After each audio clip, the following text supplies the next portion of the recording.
acá con las flechas. Ok.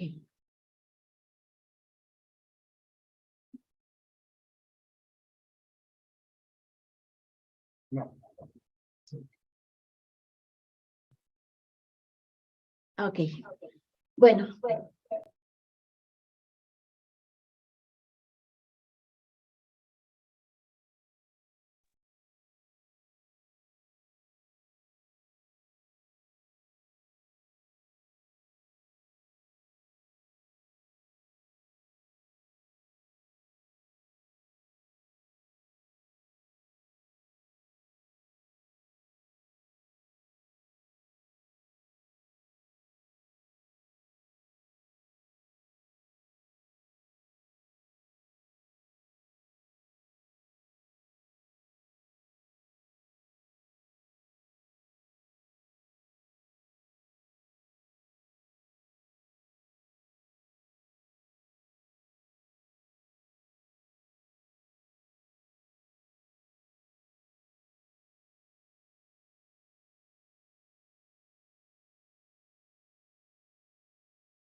Matrimonio entre los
usa mucho Polanyi.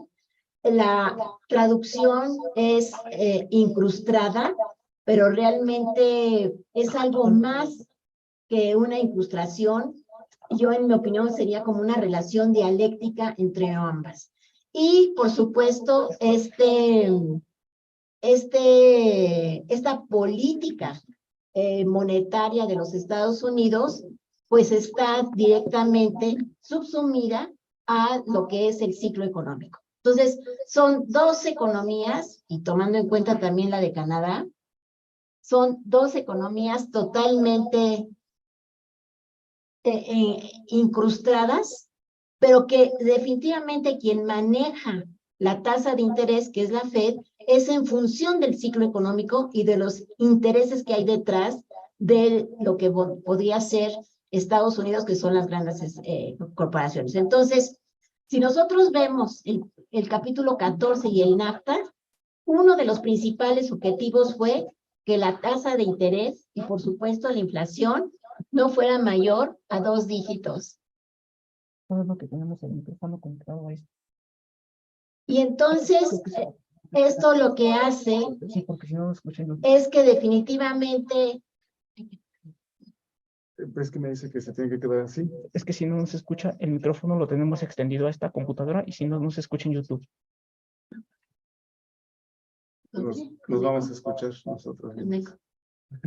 Bien, entonces la tasa de interés durante todo el periodo de NAFTA y previo al 2019, hasta la pandemia, pues la tasa de interés de la Reserva Federal y la tasa de interés del Banco de México fue nunca pasar de 2 dígitos. Y por supuesto esto va relacionado con la inflación. Ahora, a partir del confinamiento y principalmente en esta discusión que si la inflación es de demanda o es de oferta, independientemente de esa discusión, la tasa de interés que está utilizando la Fed es una tasa de interés que pasa de una tasa de interés de 0 a una tasa de interés, pues, cada vez más acelerada. Entonces, esto es el panorama, de alguna manera, de cómo queremos llegar al objetivo de nuestra ponencia. Entonces, en la siguiente.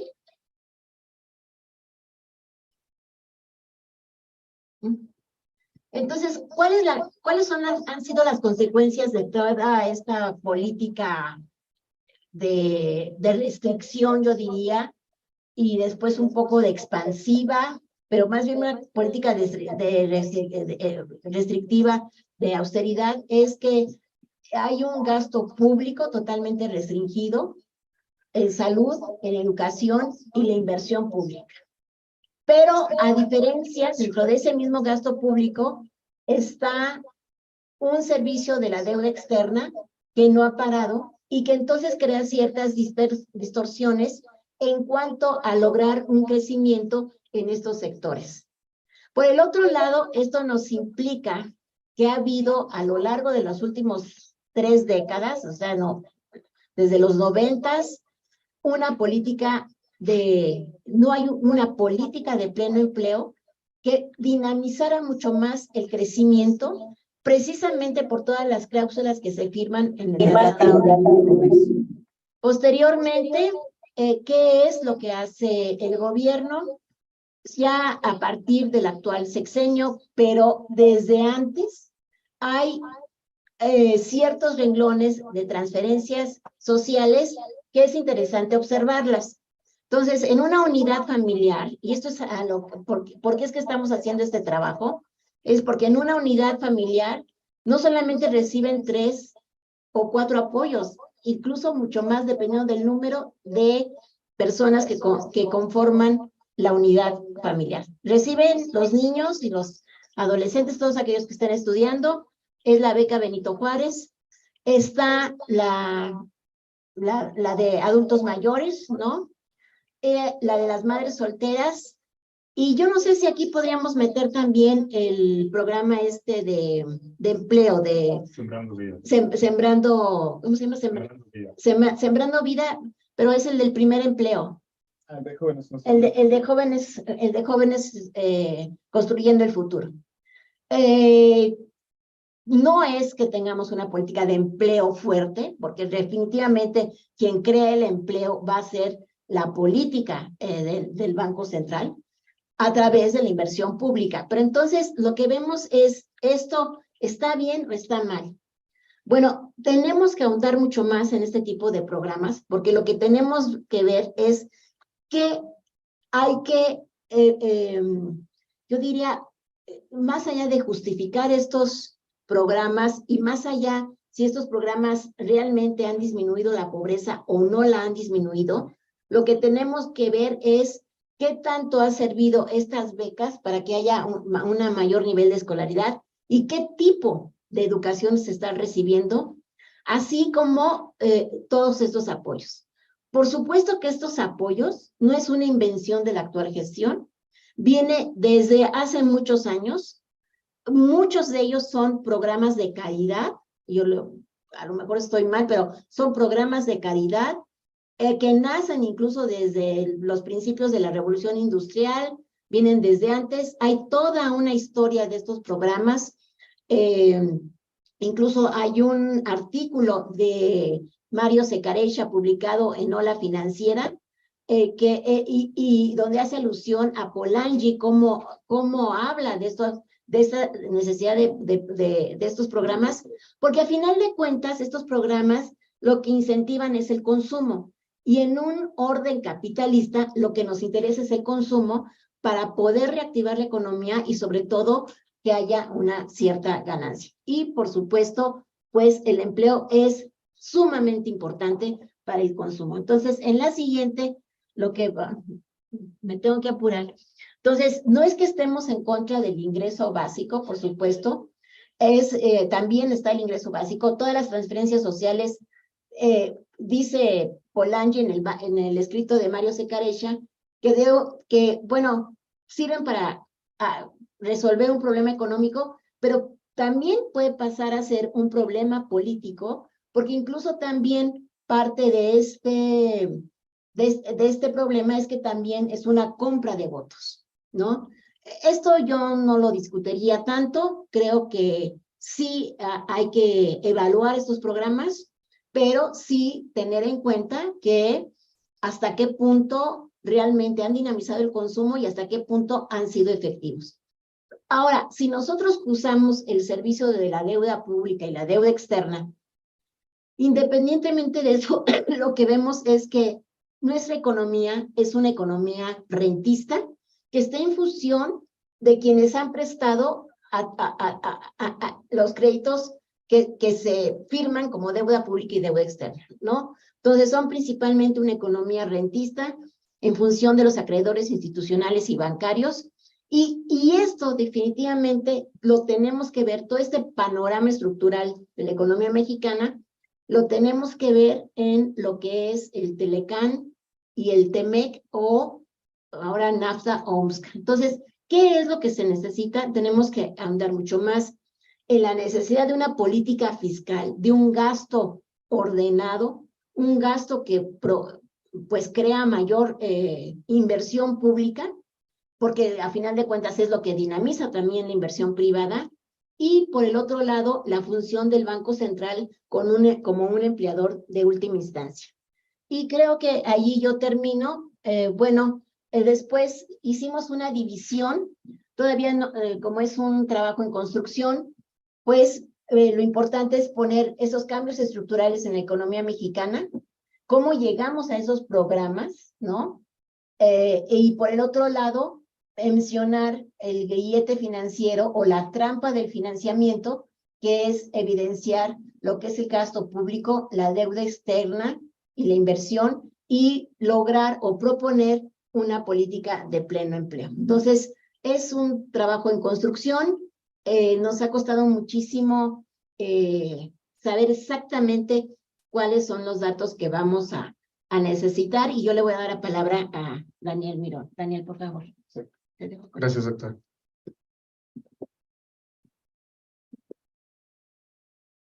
Bueno, pues rápidamente, sí, ya como ha presentado la doctora, esto es realmente pues un análisis sobre las actuales condiciones y lo que ha sido reflejado en estos cambios estructurales en la economía mexicana durante los últimos años, y como un factor fundamental, como ya lo decía, es este cambio del Telecán al Temec. Un poquito para recordar la historia, igual ya lo comentaba la doctora, esta firma que se da y aprobación desde la década de los 90, por un lado el Tratado de Libre Comercio, y después ahora con la renovación a partir de el gobierno de Trump en los Estados Unidos y en el año 2009-2020.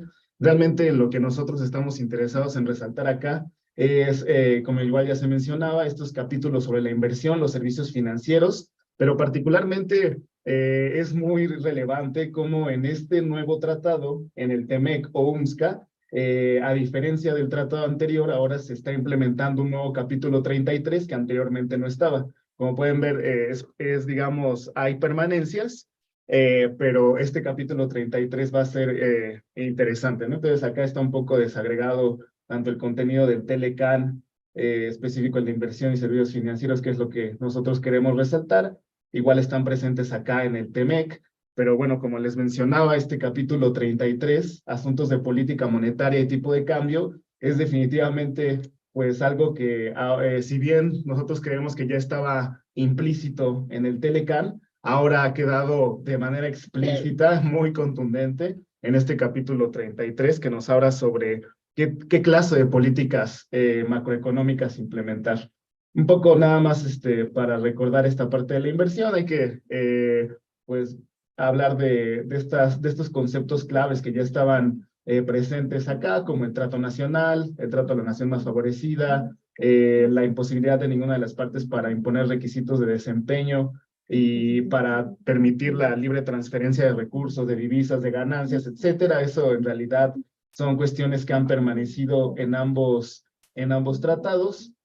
Acá igual es esta cuestión de asimilar estas inversiones pero las que tienen que ver con instituciones financieras igual sin ningún tipo de problema, no establecer ningún tipo de restricción al establecimiento de instituciones financieras, trato nacional, nación más favorecida, esta cuestión de los servicios financieros y el procesamiento de datos que es ahora fundamental en el actual tiempo, pero bueno, esto me parece que es el meollo del asunto, este capítulo 33 que ya les comentábamos, donde digamos que en términos generales hay tres cuestiones o tres, pues sí, enunciados importantes, que por un lado es los tipos de cambio determinados por el mercado. A partir de este tratado renovado, se imposibilita a cualquiera de las naciones, a cualquiera de las partes de Estados Unidos, Canadá, pero pues sabemos que prácticamente México, evitar esto que en algún momento se denominó como devaluación competitiva, ¿no? Se hace claro y se estipula en el tratado que debe de evitarse la manipulación de los tipos de cambio. Esto quiere decir que debe de dejarse el tipo de cambio a lo que sucede bajo las libres fuerzas del mercado, aparentemente, ¿no? Como lo menciona la teoría. Por otro lado, también esto de la estabilidad macroeconómica, y eso es fundamental, y creemos que aquí es donde podemos comenzar a evidenciar este grillete financiero o esta trampa de financiamiento, porque si bien sabemos que hay una disputa que es mucho más allá de los terrenos económicos, sino que también llega a ser política de cómo debe una determinada nación enfocar su política fiscal o su política monetaria.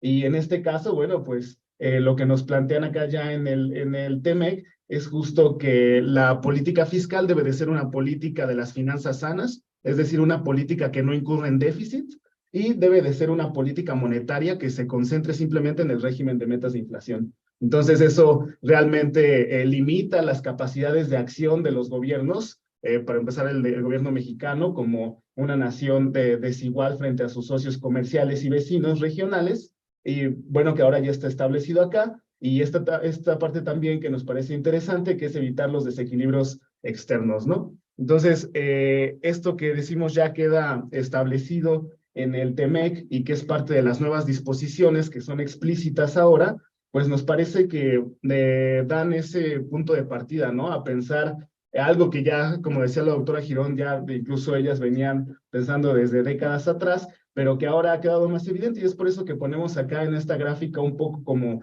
la evolución de algunos de los principales indicadores económicos. Por un lado, podemos ver en la línea de arriba la tendencia del PIB, esto medido en millones de dólares. La línea de abajo es la amarilla, representa la deuda neta total, la cual incluye deuda interna y deuda externa, y pues ustedes pueden ver cómo en realidad durante estos últimos 22 años, mientras que el PIB ha tenido un crecimiento de aproximadamente 650,000 millones de dólares hasta llegar cercano a los 900,000 en el año 2000, es decir, de 2000 a 2022, estamos hablando prácticamente de 250,000 millones de dólares que se ha incrementado en términos reales a precios de 2013.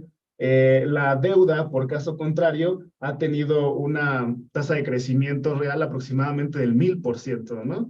O sea, esto es impresionante, como a partir sobre todo de la crisis 2007, 2008, 2009, la carga de la deuda para el gobierno mexicano ha sido realmente fuerte. Y por otro lado, del lado del eje derecho, podemos ver la evolución de la inflación y de la tasa de interés, como si bien estas políticas macroeconómicas en términos monetarios de régimen de inflación, el principal objetivo ha sido contener la inflación en un nivel de 3% más menos 1, pues en realidad vemos que ha quedado a veces muy corto, ¿no? En realidad, la mayor parte del tiempo la inflación ha estado cercana, si no al 4%. Ha habido momentos, por ejemplo, a inicios del presente siglo, que estaba casi cercano al 10%, y bueno, como sabemos en la actualidad, pues tenemos tasas de inflación cercanas al 8%, ¿no? Mientras que la tasa de interés, pues bueno, ha estado, pues, al ser este instrumento por el cual se puede incidir directamente en la inflación, pues creo que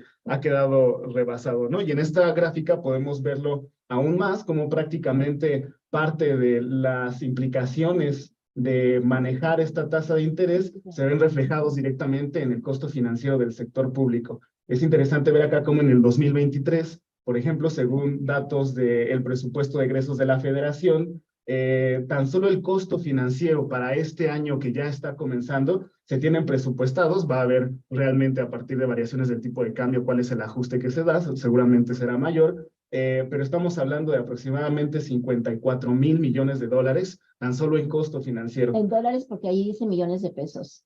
No, es en dólares. Fue un error. Sí, fue un error. Ok. Sí, no, es en dólares. ¿El costo financiero total de la deuda externa? Deuda interna y deuda externa Okay. para este 2023.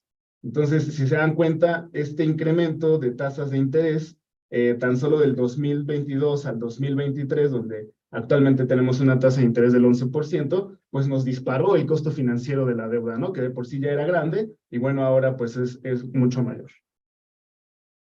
Acá presentamos un poco de datos poblacionales, que igual no nos vamos a detener mucho acá. Lo que queremos ver es justo cómo aquí, en términos del porcentaje del PIB, cómo el gasto público, las finanzas públicas, bajo el entendido de estas políticas macroeconómicas de estabilidad, pues han sido, pues digamos, este grillete, ¿no? Hacia las finanzas, y cómo ustedes pueden ver cómo la inversión pública, que es la línea morada, como proporción del PIB, estamos hablando de que a lo mucho ha estado durante el periodo de 2008 a 2014 por encima del 4%, pero realmente durante los últimos años, es decir, durante los últimos 5 años, un poquito más, ha estado prácticamente por encima el costo financiero como porcentaje del PIB, que incluso la misma inversión pública. Acá igual tenemos el costo financiero por sus principales desagregados, que es el gasto en salud, el gasto en educación y en protección social. Y esto es interesante porque, como mencionaba la doctora Girón, podemos ver cómo prácticamente desde el 2007 hasta la actualidad, el costo financiero ha sido mayor que el gasto que se ha dedicado específicamente a salud y a educación. Para el caso de protección social es interesante porque, como sabemos, en este gobierno se ha dado, en el actual gobierno que comenzó en 2018, se ha dado una atención prioritaria sobre todo a los adultos mayores, y ahora vamos a ver algunos datos de cómo gran parte de las transferencias de gasto social han recaído allí en este rubro que se conoce como protección social y que es la barra amarilla, y que es el que ha incrementado sobre todo a partir de 2018, pero aún así vemos cómo durante los últimos años, incluido este sexenio, pues realmente el costo financiero es mucho mayor que lo que se da o se destina en términos de gasto público para educación y para salud. Aquí es lo mismo, pero en millones de dólares.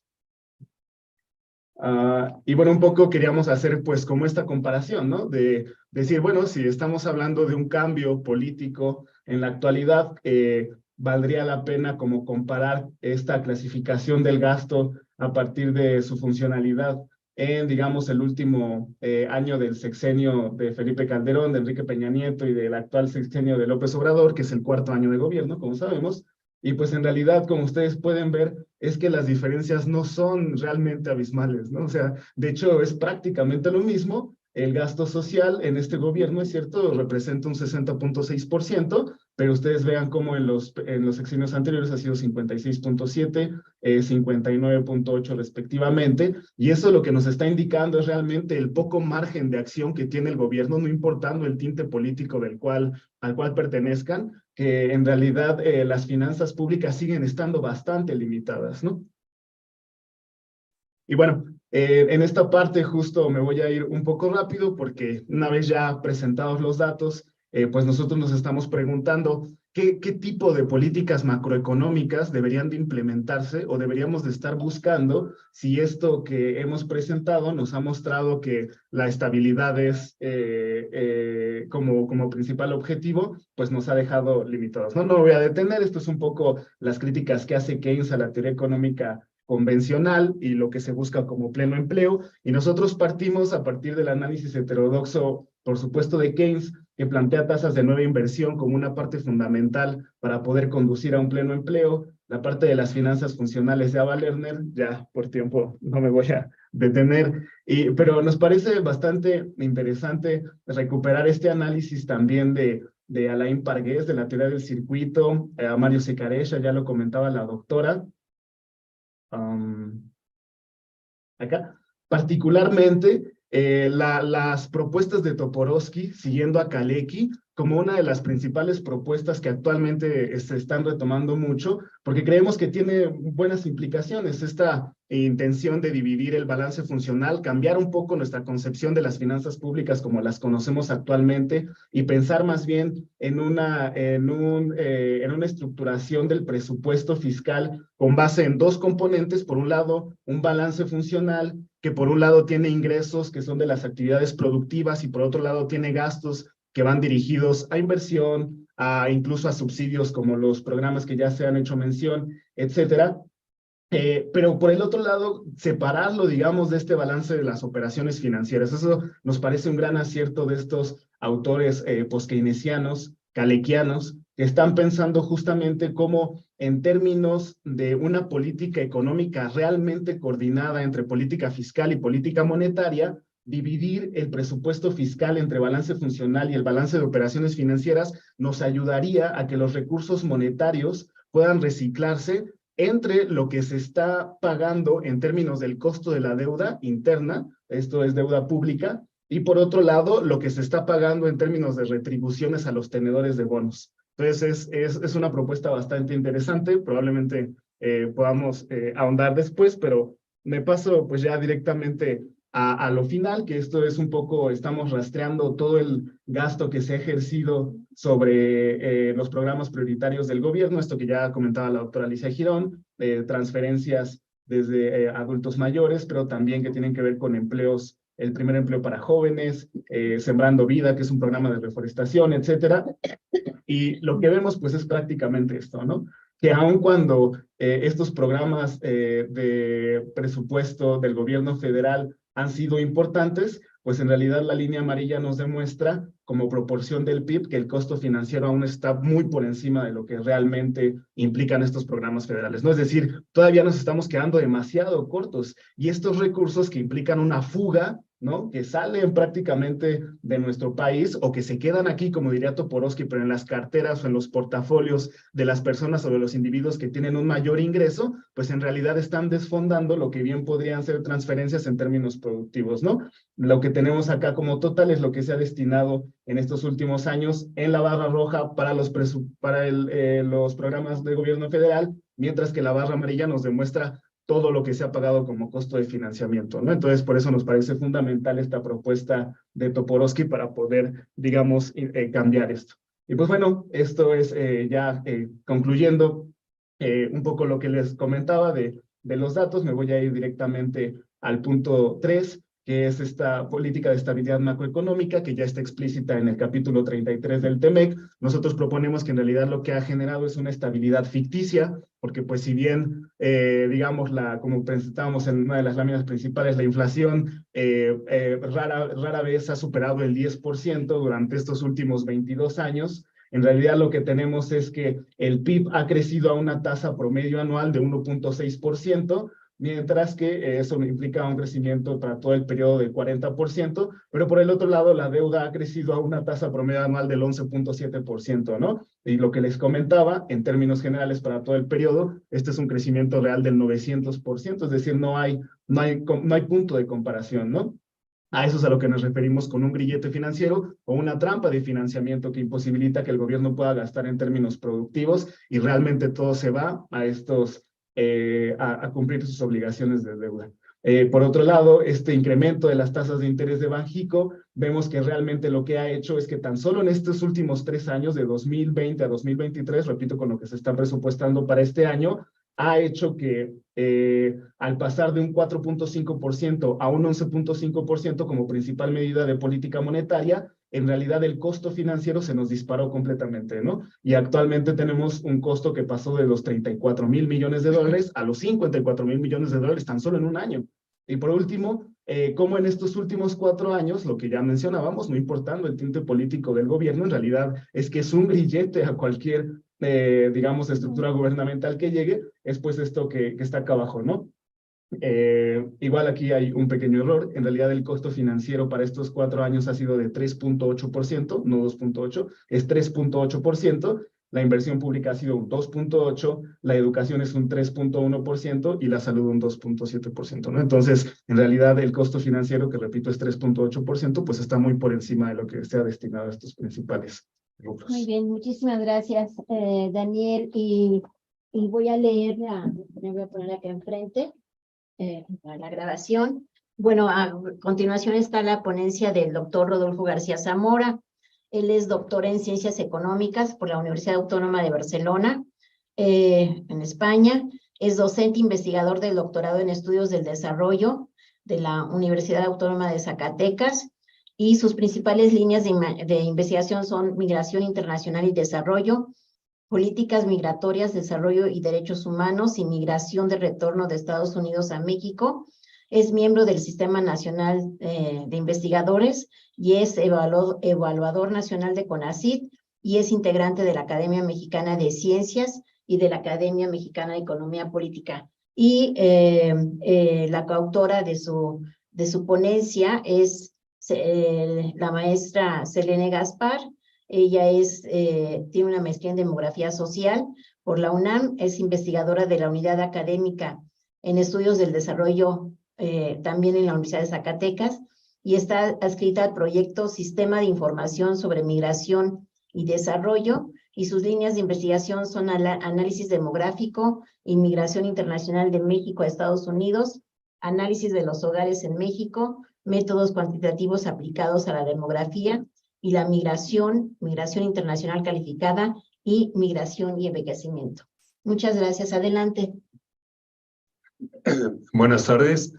Agradezco la invitación para participar en este 23 seminario, y mi reconocimiento a todo el colectivo que ha hecho posible este espacio de análisis, reflexión y generación de propuestas alternativas a la economía en nuestro país, y que tiene una gran relevancia de todo lo que se ha planteado precisamente en el trabajo anterior. Nuestra ponencia, la economía mexicana frente a la cuarta ola del COVID en 2022, perspectivas del empleo, el ingreso y la pobreza, es reflejo de una preocupación de los dos autores de lo que estaba pasando a fines del 2021, que había un proceso de recuperación de la economía después de la caída de menos 8% en el 2020, y que al inicio del 2022 no quedaba claro si iba a haber un crecimiento semejante al del 2021, si iba a crecer más, si iba a crecer menos. Y de manera importante nuestra preocupación y nuestro interés crecía cuando se empezó a plantear que había una nueva variante del COVID llamada Omicron. Entonces resulta que a principios del 2022 a nivel mundial se dice la variante del Omicron, nadie asegura que se tengan las vacunas adecuadas para hacer frente, va a volver a golpear o puede golpear a la economía mundial, puede golpear a Estados Unidos. Y entonces nosotros, a partir de esta enorme dependencia que tenemos con la economía norteamericana, decíamos, crece la incertidumbre si la pequeña recuperación que teníamos en el 2021 se puede caer si esta variante del COVID le pega a la economía norteamericana. Y entonces veíamos los pronósticos que se hacían del crecimiento del PIB para el 2022, que eran bastante bajos, del 2%, y ante ese escenario decíamos, si realmente se quiere revertir el impacto de la caída del menos 8% del PIB en el 2020, si se quiere superar el insuficiente crecimiento del 4.4% del PIB en el 21, y que se pueda elevar el nivel de empleo, del ingreso y bienestar, se requiere un cambio en la política económica. Y esto es algo que, aunque mi colega y yo nos hemos especializado en los estudios migratorios, algo que nos hace diferente en el mundo de los migrantólogos mexicanos, es que nuestro enfoque es migración internacional y desarrollo. Y siempre estamos buscando cómo articular el tema de la política pública con el tema migratorio. Y entonces cuando estábamos trabajando este trabajo los dos desde el 21 y los primeros meses del 22, decíamos, si no hay un cambio en la política económica, si no hay una reforma fiscal, si no hay políticas públicas sectoriales y regionales importantes, no vamos a revertir los impactos económicos y los impactos sanitarios de la pandemia. Y entonces nos dimos a la tarea de armar nuestro trabajo. Y yo les comento que este trabajo estaba terminado a mediados del 2022 y no le movimos nada. Quisimos dejarlo ahí. No quiere decir que no sea un trabajo que no tenga problemas. Quisimos dejarlo para verlo como ahora y decir cuál era nuestro pronóstico, cuál era nuestra visión, qué tan alarmistas fuimos, qué tan cercanos estábamos a lo que finalmente sucedió. Para esto aprovechamos un libro muy interesante que publicó una colega de la UAM, Violeta Núñez, que se llama La economía de la cuarta T, y donde este libro se plantea que a partir del 2018 México experimenta una situación inédita. Un gobierno progresista, un gobierno de izquierda, quien promete que va a cambiar el manejo de la economía en el país. Y quien dice que con el cambio en el manejo de la economía, para el 2024 se va a crecer al 6% del PIB. Incluso el presidente llegó a decir que en el último año de su gobierno va a desaparecer la migración internacional como necesidad. Y el presidente llegó al extremo el 17 de marzo, inclusive un domingo, a decretar la muerte del neoliberalismo en el país, que nos pareció una aseveración precipitada y más de tinte de proselitismo. Nos interesa en este libro, coordinado por Violeta Núñez, el planteamiento de Arturo Huerta. Creo que seguimos su columna en La Jornada, seguimos los libros que se publican de manera constante en la UNAM, y lo que ha venido planteando es que en el 2018 al 2022 no hay realmente un cambio en el modelo económico. Se sigue con la misma política de estabilidad macroeconómica a ultranza, y él dice es una política macroeconómica a favor del gran capital financiero internacional. Por nuestra parte, a partir del 2020-2021, tanto Selene como yo hemos venido caracterizando que lo que tenemos es un neoliberalismo asistencialista. Y hay una cosa muy interesante que se cruza con parte del trabajo de la doctora Alicia y de nuestro colega Mirón, el tema de los programas de transferencia de ingresos.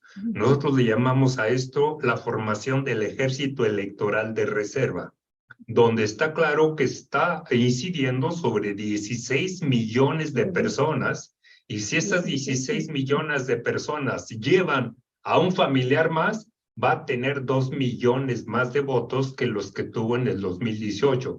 Entonces, esto que aquí con mucha prudencia, la doctora Girón veía como una intuición, creo que hay una lógica muy clara en esta mecánica. Y dirán que si aparte de este impacto en el proselitismo, en la aceptación, tiene impacto en la demanda y en el consumo, creo que los asesores están contentos con este planteamiento.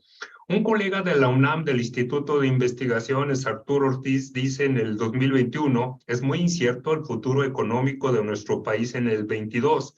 Primero, por lo que pasó en las elecciones del 21, en que el gobierno perdió la mayoría en el Congreso, y yo aquí he planteado que perdieron la oportunidad del 18 al 21 de haber hecho realmente cambios importantes en política económica, en política fiscal, en cuestiones ambientales, en la ley minera, en cuestiones del campo, y no se hicieron. Nuestro colega Arturo Ortiz dice, está esto, y por otra parte están los problemas de la economía de Estados Unidos, una economía muy incierta, y Ortiz dice, habrá que ver cómo va a funcionar México con el TEMEC. Y entonces el autor pone ahí como una llave diciendo, es muy incierto y muy endeble la relación como entramos nosotros nuevamente en esta nueva modalidad hiperinstitucionalizada, como se nos muestra en el artículo 33, donde prácticamente el margen de la política macro y del tipo de cambio es muy reducido. Otro colega de la UAM, David Barkin, dice, a partir de los 3 años o después de 3 años de gobierno, vemos que lo que se planteó durante la campaña ha sido un proyecto frustrado. Se trata de una nueva revolución interrumpida, haciendo referencia a aquel libro de Gili hace muchos años. Y lo que vamos a tener es mayor crisis económica, social y política. Cuando pasamos a la segunda parte de nuestro trabajo, que es impactos de la pandemia sobre el crecimiento, el empleo, el ingreso y la pobreza, pues nosotros tuvimos que recurrir a muchos de los trabajos de Alicia Bárcena. Creo que durante la pandemia, la CEPAL y especialmente nuestra paisana tuvo una actitud muy proactiva, muy permanente y señalando que el impacto del COVID en una desigual América Latina y del Caribe iba a ser muy fuerte. No solamente hubo una contracción del menos 6.8% en el PIB, sino que 60 millones de personas padeciendo una situación de hambre de manera crónica. Y es así que nosotros tomamos un planteamiento que estuvo haciendo ella durante el 2019, 2020, 2021. Se requiere un cambio en la política económica que reduzca la pobreza, que reduzca la desigualdad y que fomente realmente el empleo. Y eso nos hizo recuperar también algo que le habíamos seguido la pista puntualmente. A mí me tocó dar el seguimiento en toda la prensa mexicana y en las revistas del debate entre diferentes sectores empresariales y el gobierno federal, donde el sector empresarial decía que el gobierno federal nos invite a construir una estrategia de reactivación económica nacional. Y la respuesta muy cuadrada del titular del Ejecutivo Federal: nosotros no vamos a hacer ninguna estrategia de rescate, no vamos a regalarles dinero, no vamos a endeudarnos. Y entonces yo notaba en una parte del sector empresarial la actitud a cierta flexibilidad a negociar y decir, vamos a sentarnos y vamos a discutir este tema de la reactivación. Ahí incluso tuvo un papel muy importante la banca española. El Banco Bilbao Vizcaya Argentaria llegó a decir, nosotros planteamos que se abra una mesa, que nos sentemos de manera conjunta el Estado, el sector empresarial y el sector bancario en esta estrategia. Y llegaron a ofrecer un portafolio de 600,000 millones de pesos de proyectos productivos como un elemento que motivara esta situación. La respuesta fue la cerrazón y lo que se dio fue un mayor aumento en los programas de transferencias sociales y el presidente dijo, no vamos a endeudarnos, ya nos está haciendo mucho daño la deuda y vamos a aprovechar la lucha contra la corrupción, vamos a aprovechar que algunos grandes monopolios mexicanos no pagaban impuestos, lo están haciendo, pero hubo una definición por ratificar la política de austeridad neoliberal que se venía y se viene aplicando. Y franciscana. Y entonces nosotros analizamos los resultados del 2021 y decíamos, es importante que se haya crecido al 4.5% del PIB, pero muy insuficiente para revertir el impacto económico de la caída del menos 8 en el año anterior. Las exportaciones llegaron a 494,000 millones de dólares, pero las importaciones fueron de 505,000 millones de dólares. Hubo un aumento, ciertamente, en el 2021 en el empleo, pero persiste el 56,5% de los trabajadores en la informalidad y aparece la inflación. Y la inflación empezó también a nosotros a movernos el análisis. ¿Qué tanto va a subir la inflación y qué medidas se van a tomar frente a la inflación? Y las medidas eran lo mismo que el Banco Federal de Reserva. Subía la tasa de interés en Estados Unidos, subía la tasa de interés acá. Y el elemento que ayudó ya en los últimos años de manera muy importante, las remesas. En el 2021, 51,000 millones de dólares de remesas, que esto ha llevado al presidente en varias ocasiones de manera poco ortodoxa a decir que las remesas son resultado de una buena gestión del país. Dice uno, ¿cómo estuvo eso que mandaron 12 millones de mexicanos que después de 60 años tienen esta capacidad de mandar 51,000 millones el 21 y 58,500 millones de dólares el año pasado? Todo esto estaba generando en fines del 2021 y 2022 un debate a nivel de la academia y a nivel de los analistas, pero también de las organizaciones empresariales y de las instituciones bancarias. Y rescatamos nosotros a mitad del año un artículo muy interesante de León Bendesky que dice, bueno, ¿qué va a pasar con el resto, con la economía en el resto del sexenio? ¿Qué va a pasar con el sector productivo? ¿Qué va a pasar con la inversión, el empleo y los ingresos? Y en ese contexto se da el cambio con el secretario de Hacienda. Y recuerden la forma tan traumática en que se dio la separación del secretario, el deslinde, donde se ubica él en el TEC de Monterrey y anuncia que su misión es construir un proyecto de economía diferente al que se está aplicando en la 4T. De alguna manera que esto nos habla de un choque y de una fractura que se veía venir y que se ha ido incrementando entre actores económicos. No me refiero solo a los actores políticos que el domingo hicieron su evento aquí en la Plaza del Zócalo. Y entonces el tema es, ¿por qué se sigue aplicando la misma política de austeridad?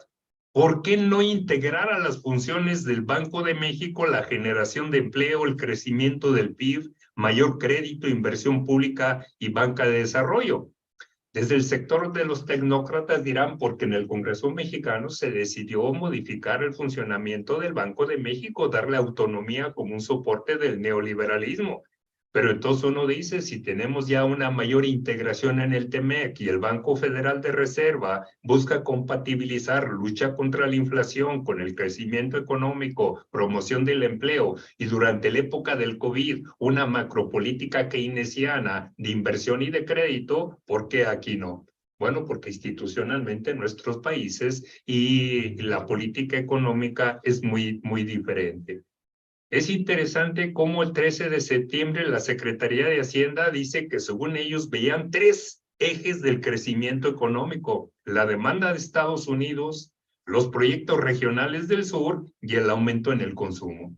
Y rápidamente los analistas dicen, estos 3 ejes son bastante inciertos, muy inestables.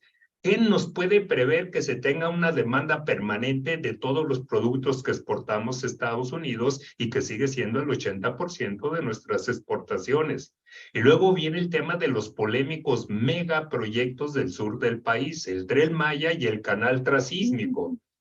Todo lo que se ha hecho, y aquí lo que resaltamos nosotros, estos megaproyectos no tienen detrás una verdadera política de desarrollo regional y sectorial.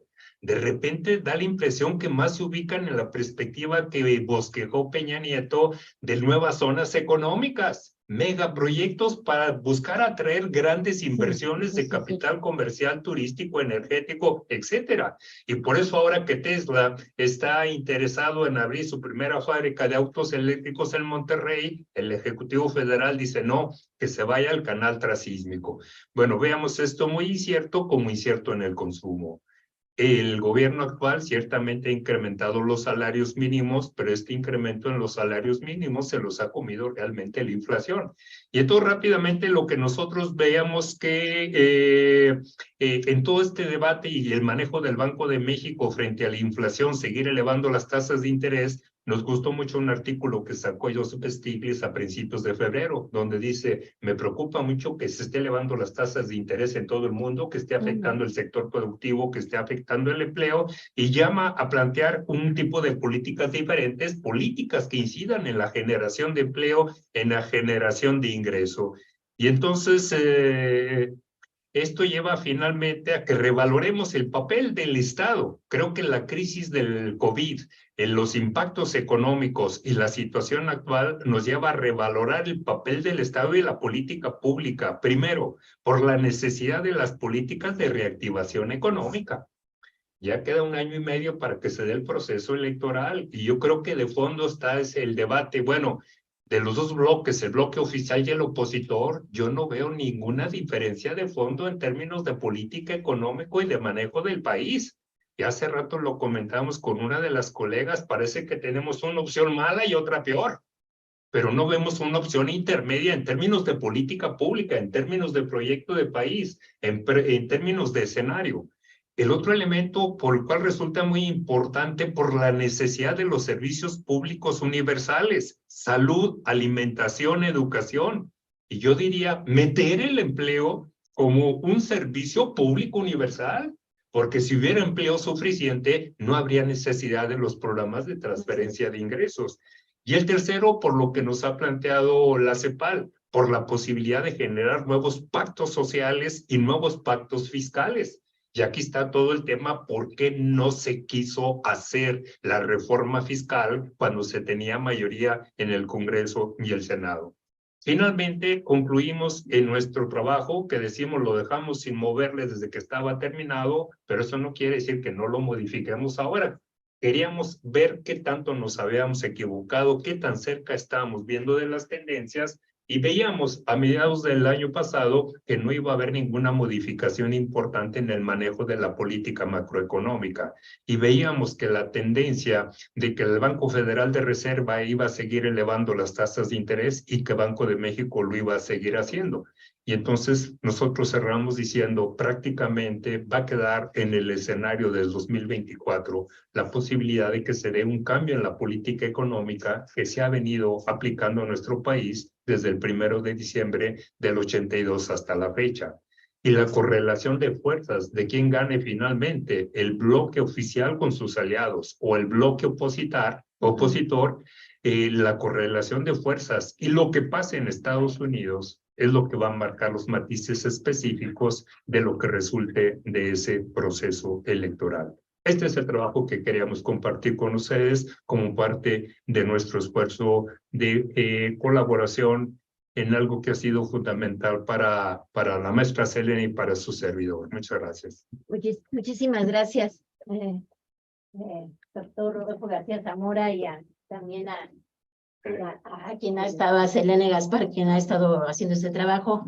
Y daríamos continuación al trabajo que está de Adera Quintana. Él es doctor en Economía por la UNAM, es profesor de tiempo completo en la Universidad Autónoma de San Luis Potosí, en el campus Zona Media, es miembro del Sistema Nacional de Investigadores y también del Sistema Estatal de Investigadores, el COPOCIT, Consejo Potosino de Ciencia y Tecnología, y tiene un reconocimiento al perfil deseable del PRODEP, de la Secretaría de Educación Pública, y es académico certificado por la ANFECA y miembro de la Red de Economía Fiscal, Financiera y Monetaria de Redefin. Adelante, Aderac. Sí, ¿me escucha? Sí, muy bien, Aderac. Muy bien. Buenas tardes a todos y todas. Primero agradecer la invitación a este evento, que es muy importante, a los organizadores y a la organizadora, evidentemente. Y yo voy aquí a compartir mi pantalla. Okay.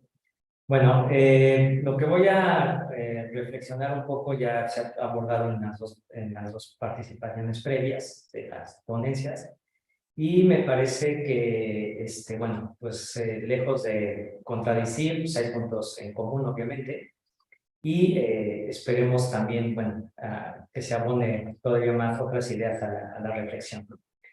Evidentemente, todavía es un trabajo inconcluso a plano, y es una reflexión también, un trabajo donde se reflexiona un poco en relación a, digamos, al papel de la política económica que ha tenido en relación a la política fiscal, ¿no? En principio la política fiscal, considerando varios aspectos.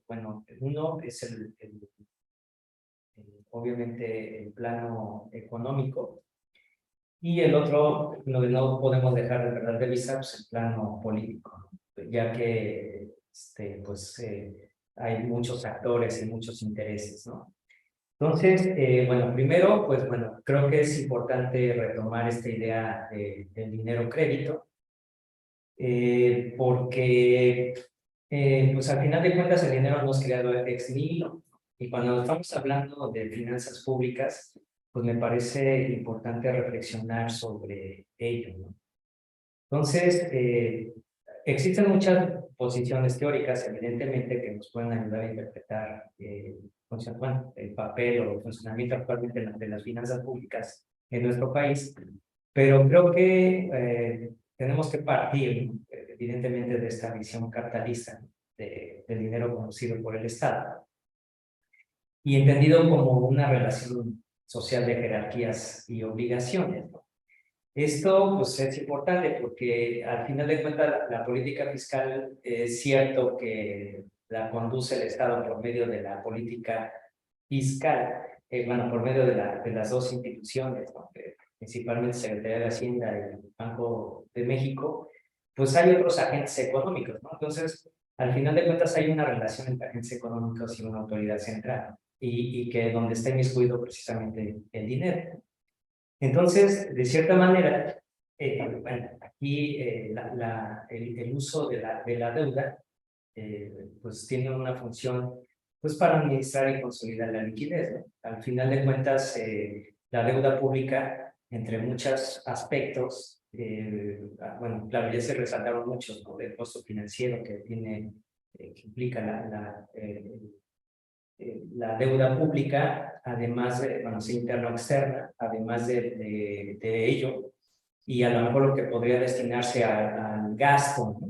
Evidentemente, estos recursos del costo financiero, pues también sirven, ¿no? Para gestionar la liquidez del Estado.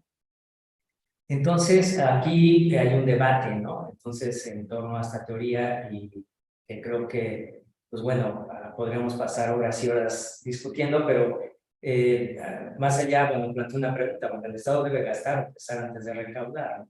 Y aquí los capitalistas nos dicen, bueno, pues no se puede recaudar a menos que haya dinero persistente en circulación. Esto evidentemente marca una visión distinta, ¿no? Sobre el funcionamiento de las mismas finanzas públicas, ¿no? Sobre todo por lo menos, destacar estos 3 puntos importantes, que es la política de gasto, de impuestos, de ingresos públicos y de deuda. Entonces, y los impuestos, bueno, van a garantizar que la unidad monetaria emitida por el Estado se puede usar en el intercambio de cualquier mismo servicio, ¿no? Entonces, bueno, por eso se resalta, ¿no? Esta idea que es una relación social de jerarquías y obligaciones. Entonces, bueno, en este breve esquema, bueno, a lo mejor un tanto rudimentario, muy general, evidentemente, es una organización fiscal, bueno, se visualiza una organización fiscal simple, ¿no? del Estado. Aquí visto el Estado como un conjunto de instituciones, ¿no? Que precisamente poseen autoridad y potestad, ¿no? Para establecer normas que regulan a la sociedad. Entonces, bueno, está la constitución política, un gobierno que se elige, votaciones, proceso democrático, y hay una autoridad, ¿no? Que dirige y controla y administra sus instituciones. Aquí, bueno, se desprenden 2 instituciones que me parece que son claves, donde está el Banco de México, y que cabe resaltar que, bueno, tiene un carácter autónomo, ¿no? Y eso imprime ciertas características del sistema fiscal. La presentación. Y es parte de... Es verdad.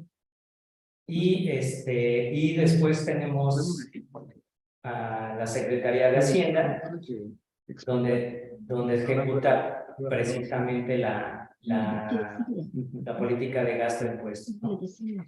Y que todo está vinculado, digamos, tiene una relación. Dígame. Sí. Sabes que seguimos viendo el título de la presentación. Ok, no está cambiando. No, a lo mejor tú sí lo cambias, pero nosotros no lo vemos. Ok, no sé, bueno, a ver, lo voy a... Se puede compartir lo que está presentando, es que hay dos, una presentación esa y hay otra que está proyectada.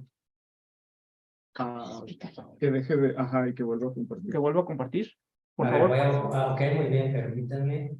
Pantalla, bueno, voy a compartir esto. Listo, ahora perfecto. Perfecto. Muy Sí, bien. muy bien. Entonces aquí, bueno, se observa un esquema, de manera muy esquemática general, decía, esta organización fiscal simple del Estado, donde precisamente, bueno, precisamente con este reconocimiento de la importancia que tiene la política, ¿no? Y la economía. Y resaltar, bueno, mencionaba que el Banco de México es autónomo, y eso, pues bueno, genera ciertas restricciones, ¿no? En la gestión precisamente de la liquidez en el sistema, ¿no? Como un todo, ¿no? Y bueno, la Secretaría de Hacienda, en estas características de la política fiscal, de gasto y de impuestos, principalmente, y de deuda, que le imprime, ¿no? Una dinámica a la mejor muy contradictoria, y que van poniendo esos límites, ¿no? Como ya se resaltó. Entonces, bueno, entonces, a partir de ello, me parece importante resaltar lo siguiente. Lo siguiente tiene que ver con, pues bueno, de cierta manera ya también se resaltó desde los años 80, después de la crisis de la deuda, esos años, pues en nuestro país, principalmente en toda América Latina, se implementaron reformas económicas que han condicionado, o que fueron condicionando, fueron condicionadas y han condicionado la política fiscal. Entonces creo que no debemos de perder de vista ese poder supranacional. De cierta manera, es verdad, ¿no? Es muy cuestionable toda esta instrumentación de política económica, pero también son diseñadas, ¿no? por un poder supranacional que hay toda una rica historia en ello de cómo se ha ido, digamos, condicionando, ¿no? Esta política fiscal. Entonces, las reformas, evidentemente, instrumentadas, muchas veces han sido contradictorias y generalmente, pues bueno, son recetas únicas que no falta reconocer o no reconocen las sociedades, toda esta historia, cultura de cada sociedad, ¿no? Es una receta única para todo el mundo, ¿no? Y además, con una fuerte inspiración teórica neoclásica, donde el dinero es visto como una parte de un mecanismo de ajuste, ¿no? Más que lo que resaltaba previamente, más que un mecanismo o un instrumento donde la política fiscal debe de tener, o el dinero crédito cumple con una función en el sistema productivo, el dinero aquí es visto simplemente como un mecanismo de ajuste, ¿no? Y se considera que las reformas, pues bueno, evidentemente, pues al final de cuentas, lo que originó a veces se generaron muchos problemas en la crisis de los 80 y en los 90, pero siempre aparece un problema de solvencia.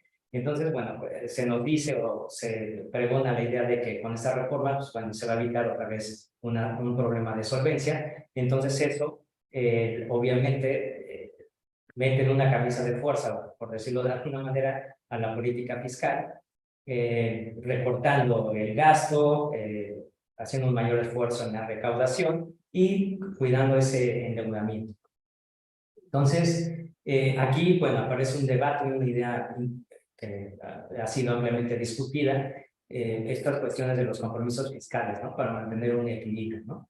Y entonces, pero el equilibrio, obviamente, a lo mejor sí, con esta idea de ajuste y de cuidar o de evitar precisamente problemas de insolvencia en las finanzas públicas, pues impone, ¿no? Una condición muy fuerte en la expansión del gasto, entonces, en la expansión del gasto y sin un aumento en la recaudación marginal, ¿no? Obviamente se imponen techos en el endeudamiento público, ¿no? Y allí hay una presión, ¿no? Por alcanzar elevados superávit, sobre todo primarios, y que evidentemente esos superávit primarios pues tienen una función también que generalmente pues es así como es un ahorro de cierta manera forzado, pues para garantizar ese pago del servicio de la deuda y no se rompa así esa gestión de la liquidez, ¿no? Todo el sistema. Entonces, bueno, también hay una prohibición, ¿no? De la monetización del déficit dada esta autonomía del Banco Central que ya había mencionado. Y bueno, hay en el discurso por lo menos, en la actualidad ha habido un fuerte proceso de concentración fiscal. Las transferencias del gobierno central son considerables y más actualmente, ¿no? Por lo menos en esta administración. Eso, bueno, es una discusión muy amplia. No, con esto no quiero decir que sea malo el federalismo fiscal o bueno el centralismo, simplemente es una discusión muy amplia. Pero bueno, administrativamente en un territorio sumamente gigante, pues bueno, resulta interesante, ¿no? Esa discusión. Obviamente también esta cuestión del carácter multiplicador de la inversión, pues se ha visto restringido, ¿no? Por estos modelos de financiamiento, ¿no? De inversión en las asociaciones público-privadas, que bueno, al principio generan más fondos, pero se crean compromisos futuros al final de cuentas y se generan muchas amortizaciones, ¿no? Y eso genera una desviación del gasto público para solventar esos compromisos, ¿no? Y bueno, obviamente el gobierno va a asumir la mayor parte del riesgo. Entonces, a grandes rasgos, pues son características financieras y fiscales que imponen límites a la expansión del gasto, ¿no? Entonces, alternativas, ¿no? Entonces, en ese sexenio, pues bueno, por lo menos existe en el discurso oficial, aunque a veces es el discurso político y la práctica económica es otra, ¿no? Y hay una disociación, pero por lo menos en el discurso oficial nos dice que prevalece la idea de mantener esa disciplina y prudencia fiscal, cuando a lo mejor se pensaría que se tendría que romper precisamente con esa disciplina y esa prudencia fiscal como lo hemos venido practicando desde los años 80. Entonces, bueno, ahí surgen dos ideas, ¿no?, controversiales sobre la posición de la autoridad republicana. Y aquí, pues, a grandes rasgos, es esa administración eficiente y transparente de los recursos. Creo que aquí lo que hay que rescatar, me parece que sí es importante, ¿no? Al final de cuentas, se está hablando a nivel más desagregado o más minucioso, ¿no? Que creo que a veces los economistas perdemos un poco de vista en el sentido de la administración eficiente y transparente de los recursos, ¿no? Claro, meterse en cada dependencia o ejecución del gasto pues resulta complejo, pero creo que me parece importante esa discusión, ¿no? A lo mejor un poco no tan agregada esa discusión, ¿no?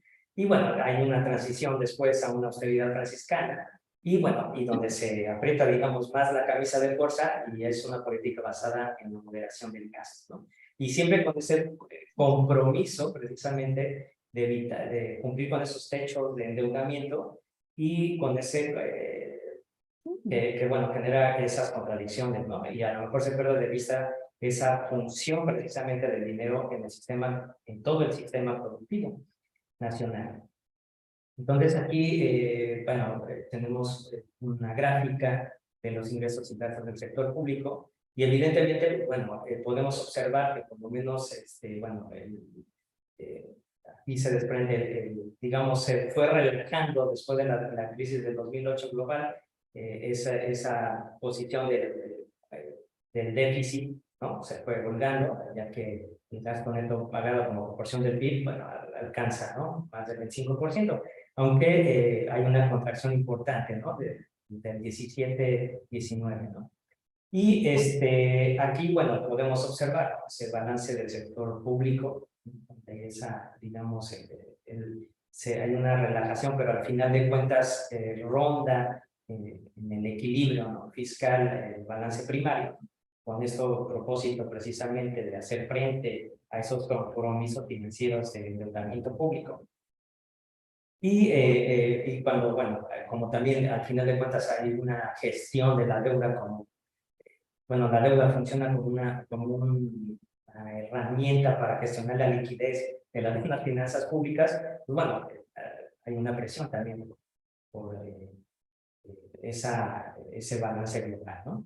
Y un endeudamiento, evidentemente. Aquí, obviamente, en los últimos años se ha priorizado la deuda interna neta, la deuda interna sobre la deuda externa. Incluso hace pocos días se anunció una reestructuración de la deuda externa, ¿no?, precisamente para alargar, ¿no?, los vencimientos y así tener una mejor gestión en la liquidez en las finanzas públicas, no solamente para, bueno, estoy repitiendo más o menos la noticia, ¿no? No solamente para el presente sexenio, que ya casi termina, sino para el futuro, ¿no? Entonces, bueno, ya casi termina. Entonces, algunas reflexiones finales, ¿no? Entonces, la política de gastos afecta el funcionamiento de las entidades públicas. De cierta manera lo hemos visto, ¿no? Hay contracciones importantes en el gasto público a nivel de entidades y que, digamos, de cierta manera colapsado, de cierta manera, no sé, la organización a nivel administrativo, ¿no? Y hay una lucha ahí precisamente de ciertos sectores burocráticos para exigir a lo mejor no ese ahorcamiento, ¿no? Yo diría que en todo el sector público, ¿no? Y hay bueno, aquí la pregunta es una reorientación del gasto de manera eficiente, ya que, bueno, que se han generado esos ahorros en la administración pública, pero realmente ha habido una expansión en el gasto de manera eficiente o con un mayor impacto económico o en el desarrollo, como ya se ha señalado previamente. Entonces, bueno, al final de cuentas, bueno, estamos ahorrando, pero ¿con qué sentido? Pareciera ser como para ganar una elección próximamente, administrar un tanto la desigualdad y no generar esa transformación en el desarrollo económico, ¿no? Al final de cuentas. También no podemos ignorar, ¿no?, que la gestión de la liquidez sigue enfrentando muchos límites, prevalece ese poder supranacional, ¿no?, y un marco teórico ideológico que condicionan el funcionamiento de las finanzas públicas, ¿no? O sea, por lo menos en el discurso político vemos un discurso alternativo, pero en la ejecución de la política fiscal pues termina por ser ese marco teórico clásico, ¿no?, que no te imposibilita precisamente una transformación, ¿no? Aquí se han planteado, bueno, pues hay soluciones, o las soluciones que se han planteado serán duraderas realmente, o simplemente son temporales, ¿no?, a una administración que va a terminar pronto, o a lo mejor el próximo sexenio, no lo sabemos. Pues bueno, sí es cierto que se ha fortalecido la recaudación, sí, se han crecido los ingresos públicos, incluso la CEPAL señala en un estudio de años pasados, donde México, a pesar de no, digamos, mantuvo la disciplina fiscal, mejoró esa recaudación, pero creo que al final no ha habido o no se ha discutido otra vez a fondo una reforma fiscal profunda. Entonces, pues sigue pendiente, ¿no?, ver esa base de contribuyentes, y tenemos pues un sector informal sumamente grande, ¿no? Hay extensas transferencias sociales, como ya se señaló en la primera exposición, y que son funciones básicas sociales un poco desatendidas, o qué, ¿no? ¿Qué objetivo tienen estas transferencias sociales, ¿no?, en el sistema? Bueno, hay una renegociación reciente de la deuda, que ya mencioné, donde se prioriza precisamente el financiamiento a largo plazo y la emisión de instrumentos en moneda nacional. Y que eso desahoga un poco esa presión sobre el gasto y esa gestión de la liquidez en las finanzas públicas, ¿no?, o mejorar esa liquidez precisamente, pero no se está perdiendo de vista el funcionamiento que tiene precisamente el dinero crédito en el sistema como todo, ¿no? Y creo que, pues bueno, me parece importante seguir discutiendo sobre el carácter económico del efecto multiplicador en el gasto público.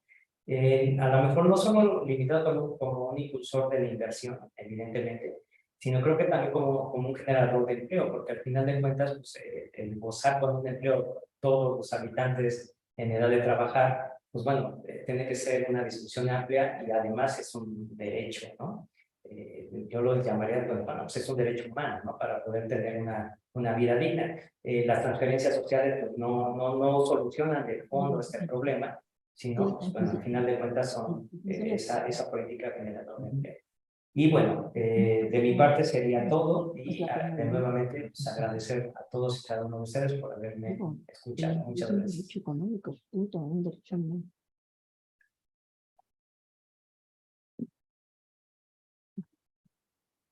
Muy bien, Adela, pues muchísimas gracias. Me voy a poner aquí quizás en medio. Nada más quizás 5 minutos de reflexión, porque en una hora tenemos que bajar a comer y tenemos el curso de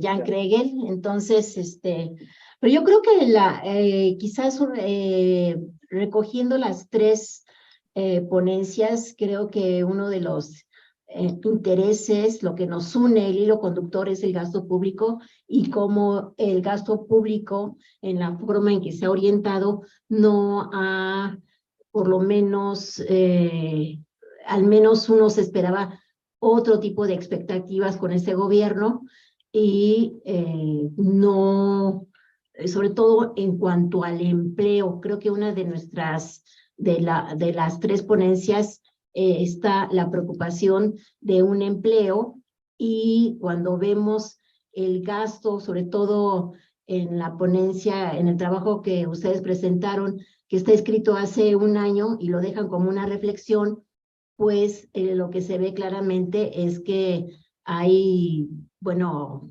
hay ciertas carencias en cuanto a gasto en salud, en educación y en alimentación, algo que es, la alimentación me parece que es es fundamental y además que está esto dentro de los 5 primeros puntos de los objetivos del desarrollo sostenible. Entonces, por el otro lado, pues sí, efectivamente, tal como se señaló en una de las gráficas que presentó Daniel, pues sí, el costo financiero sigue siendo muy alto y esto de alguna manera, pues se debería de canalizar pues más al sector productivo.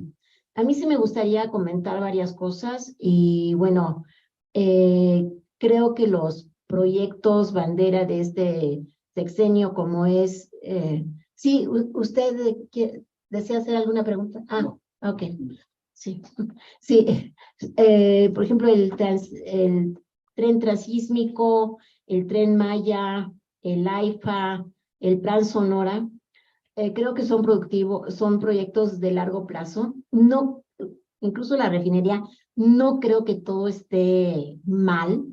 Algo debe de haber de positivo, pero lo que decía Rodolfo en relación a lo que es el área de este tren transísmico, la semana pasada tuve la oportunidad de platicar con Pepito Sánchez, José Sánchez, economista egresado de la UNAM, que estuvo encargado del transísmico y lo dejó en un 75%.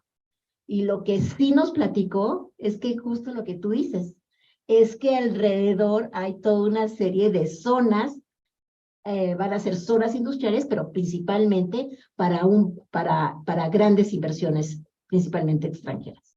Entonces, un poco es, yo creo que ha sido muy difícil. Creo que este gobierno ha caminado en dos, como bailarina de ballet. Por un lado, tiene un discurso para una gran mayoría de la población que nunca logró insertarse en un desarrollo o de haber pasado a formar parte de una clase media, no sé si baja, media o alta, pero de una mayor clase media. Entonces hay una masa de población que nunca, a pesar de una revolución social, a pesar de un proyecto cardenista, hasta de un modelo de desarrollo económico, nunca logramos que esa parte de esa población fuera más aspiracionista, para usar los mismos. O sea, que lograra más acceso a mejores niveles de educación y mejores, pues una mejor vida, o sea, dentro de lo que conocemos, que son las características que toda persona aspiracionista quisiera tener, ¿no? Entonces, el discurso del presidente es mucho para lograr votos, un discurso populista. Por el otro lado, él no entiende lo que es la economía, definitivamente, y usa un discurso un poco de confrontación, pero al final, por ejemplo, el Plan Sonora, el Plan Sonora es para una mayor integración con Estados Unidos. Así es como yo lo veo, ¿no? Pero a lo mejor podemos diferir, ¿no? Entonces, es un discurso muy populista e incluso ayer lo platicábamos con Jan, de que ellos estuvieron asesorando al gobierno de Lula y al final, o sea, no logran realmente hacer un gran cambio estructural económico, ¿no? Entonces, pues sí es muy lamentable que, por ejemplo, todos esperaban una reforma de política fiscal teniendo la mayoría del Congreso y no la hace. ¿Y por qué no la hace? Porque va a afectar ciertos intereses, ¿no? Entonces, pues sí queda, no sé, yo creo que hay mucho yo estoy casi segura que hay cosas buenas, hay cosas que todavía nosotros no las logramos visualizar, no estamos yendo a ver al transísmico, no estamos viendo las obras allí para tener más, para poder hablar más, estamos a partir de la prensa, es como nos enteramos de muchas cosas, y de una prensa que está totalmente dividida, una cosa es un periódico y el otro periódico dice otra cosa, entonces tienes que leer como 2 o 3 periódicos para poder tener una visión. Yo de mi parte serían todos mis comentarios, no sé, Daniel, Solo ¿no? Y después le damos la palabra a Rodolfo y ya, para bajar a comer, la comida ya llegó, entonces tenemos sí. que bajar a comer. Pues solo igual agradecerles a los doctores, a Derac, al doctor Rodolfo, a la doctora Selena, a usted. Y pues sí, ¿no? Creo que una de las grandes reflexiones que nos llevamos en esta mesa es que es un reto pensar cómo podemos, ahora sí que repensar el gasto público y las finanzas públicas, ¿no? Esto que mencionaba Derac me parece sumamente importante, el poder supranacional, que nosotros lo encontramos en el TEMEC y en las nuevas cláusulas del capítulo 33, que rebasan completamente el orden interno, ¿no? Entonces, pero que sí tenemos que estar pensando en una política macroeconómica que salga de estos preceptos neoliberales convencionales, de una política monetaria preponderante, de una política fiscal de las finanzas sanas que limite el gasto, que condene el déficit y, por supuesto, una política financiera que es inexistente, ¿no? Entonces, más bien, yo creo que allí es donde tenemos que poner como el dedo en la llaga, una política financiera que nos posibilite tener un pleno empleo, ¿no? Un mejor manejo de los recursos en general. Solo. Sí, gracias, Daniel. Mi intervención es resaltar la importancia de este seminario número 23, porque en el escenario actual da la impresión que solamente hay dos alternativas, más Morena con sus avances y todas las limitaciones, o regresar al híbrido entre el PRI y el PAN, entre el gobierno de Peña Nieto, Fox y Calderón, y como que no hay ninguna alternativa. Creo que el mismo presidente fue muy injusto cuando dijo que la UNAM se había neoliberalizado, que ya ni investigaban al sistema.